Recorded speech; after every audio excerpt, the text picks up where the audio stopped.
बेटा अब हम करेंगे ट्रिग्नोमेट्री का नेक्स्ट इंपॉर्टेंट क्वेश्चन। क्वेश्चन है बेटा आपके पास 1 cosec A। ये सारे क्वेश्चन बेटा मैं बार बार बोलती हूँ, अपनी नोटबुक में नोट करते जाओ, ठीक है। फिर जब आप रिवीजन लोगे तो ये सारे क्वेश्चन जरूर प्रिपेयर करके जाना। 1 cosec A minus cot A minus 1 sin A, it is equals to 1 sin A minus 1 cosec A plus cot A। ठीक है बेटा, ये क्वेश्चन है 1 cosec A minus cot A minus 1 sin A is equals to 1 sin A minus 1 cosec A plus cot A। देखो बेटा, जब भी exam में इस टाइप का आपके पास क्वेश्चन आता है तो आपने क्या करना है, सबसे पहला स्टेप बेटा ये रहेगा कि ये जो आप कॉसेक और कॉट वाले टर्म्स देख रहे हो ना, इनको एक साइड ले जाओ, ठीक है। इसको इजी करने के लिए आप क्या कर सकते हो, ठीक है। जरूरी नहीं बेटा उसने बोला अगर ये LHS है और ये RHS है तो आपको यही LHS और यही RHS लेना है, ये मेरी बात याद रखना, ठीक है। आप इधर उधर शिफ्टिंग कर सकते हो प्रॉपर वे से, फिर LHS को RHS के इक्वल प्रूफ कर सकते हो। इस टाइप के क्वेश्चन में आप हमेशा ऐसे करेंगे, जो एक जैसी टर्म्स आपको दिख रही है ना उनको एक तरफ ले जाओ।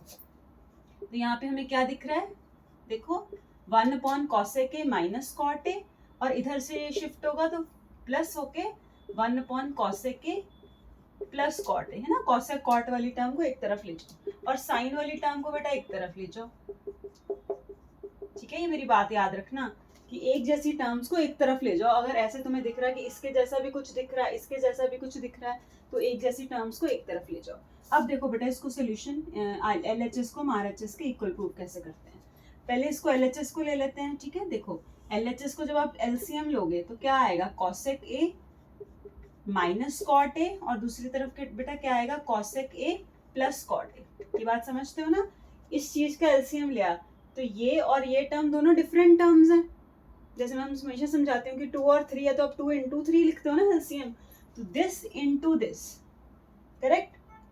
फिर कैसे सिखाया था कि जो एलसीएम आया उसको नीचे वाली टर्म से कर दो डिवाइड, तो ये एलसीएम आया, इसको करा इससे डिवाइड, तो ये बेटा इससे कट गया, ये बचा, जो बचा यहाँ लिख दो, cosec A plus cot A, ठीक है। प्लस अब ये इसके बाद फिर से इसको इससे डिवाइड किया, ये कट गया, क्या बचा, cosec A minus cot A, ठीक है। इतनी बात क्लियर हो गई। आगे देखो, इस तरफ भी साथ साथ सॉल्व करना कर सकते हो आप, राइट हैंड साइड भी साथ साथ। देखो साइन ए एलसीएम आ गया, 1 + 1 ऊपर आ गया। साइन ए सेम है ना बेटा, साइन स्क्वायर ही मत लिख देना।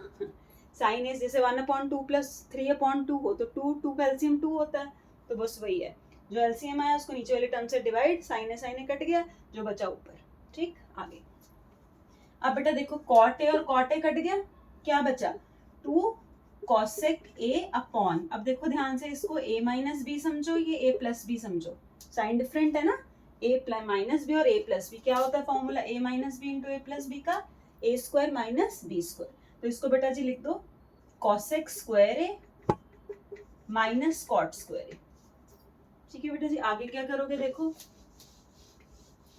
अब यहाँ पे लिखो 2 cosec A अपॉन में cosec square A minus cot square A क्या होता है, 1, ठीक है। आइडेंटिटी सारी बेटा याद है ना, मैं फिर से रिवाइज करा रही हूँ। देखो sine square theta plus cos square theta होता है 1, अब आपको रट जानी चाहिए इतनी बार करके। Sec square theta minus tan square theta भी 1, cosec square theta minus cot square theta भी 1, ये तीनों यूज हो रही हैं बार बार, है ना। अब देखो ये क्या बन गया, cosec square theta minus cot square theta, theta की जगह a है तो इसकी जगह मैंने 1 लिख दिया, करेक्ट। 2 cosec A अपॉन 1, और इस तरफ क्या चल रहा था बेटा, 2 sin A, ठीक है। और क्या क्या याद करने को बोला था, tan A क्या होता है, sin बाय cos, cot क्या होता है, cos बाय sin, sec क्या होता है 1/cos, और cosec क्या होता है 1/sin, यही होता है, ठीक है। अब तो रिवाइज कर रही है बार बार। अब देखो cosec क्या होता है 1/sin, तो बस ये 2 ऐसे लिखो, cosec को लिख दो 1/sin। आ गया ना LHS और RHS प्रूफ। बस ये इस क्वेश्चन में ध्यान रखने वाली बात है कि जब भी एक जैसी टर्म दो दिखें तो उनको पहले एक तरफ कर लो, उसके बाद LCM लो और LHS को RHS के इक्वल प्रूफ कर दो। इन सारी वैल्यूज को, आइडेंटिटीज को याद करते हो, ठीक है बेटा। चलो नेक्स्ट क्वेश्चन। नेक्स्ट क्वेश्चन है बेटा आपके पास 1 plus cos A upon sine square A is equals to 1 upon 1 minus cos A. अब आपको क्या प्रूव करना है बेटा, 1 plus cos A upon sine square A is equals to 1 upon 1 minus cos A. ठीक है, अब बेटा देखो क्या करोगे, आप LHS लिख लो, है ना। अब आपने LHS लिख लिया, ठीक है। अब आप राइट हैंड साइड में देखो क्या बन रहा है, लेफ्ट में क्या है 1 plus cos A upon sine square A, right में क्या है 1 अपॉन 1 माइनस कॉस ए। तो बेटा हमें नीचे डिनोमिनेटर में 1 माइनस कॉस ए आंसर में चाहिए, पर हमारे पास नहीं है, जो है हमारे पास साइन स्क्वायर ए है। तो हम क्या करेंगे बेटा, दोनों को न्यूमरेटर और डिनोमिनेटर को 1 माइनस कॉस ए से मल्टीप्लाई डिवाइड कर देंगे। ठीक है, जैसे अगर ये ऊपर प्लस है ना, मैंने पहले भी सिखाया था आपको कि अगर यहाँ प्लस हो तो आप माइनस ले सकते हो यहाँ पे, है ना। अगर यहाँ प्लस होता तो यहाँ भी माइनस ले सकते थे। तो बस आप ये ध्यान रखो कि राइट हैंड साइड में आपको जो चाहिए उससे मल्टीप्लाई डिवाइड करो, क्योंकि अगर ये कट भी गया तो यही बचेगा ना, तो इसलिए मल्टीप्लाई भी करना और डिवाइड भी करना है। अब देखो ऊपर आ गया बेटा आपका 1 प्लस कॉस है, नीचे आ गया बेटा 1 माइनस कॉस है, ये आ गया साइन स्क्वायर है, ये आ गया 1 माइनस कॉस है। अब देखो a plus B A minus B क्या होता है, A square minus B square. ये a प्लस बी बन रहा है, ये a माइनस बी बन रहा है, क्या होता है A square minus B square. तो इसको लिख दो बेटा 1 माइनस कॉस स्क्वायर ए, नीचे क्या आ रहा है sign square A into 1 minus cos A. अब देखो आपको ये आंसर चाहिए, अब यहां से कैसे आएगा आंसर, देखो 1 माइनस कॉस स्क्वायर ए क्या होता है साइन स्क्वायर ए।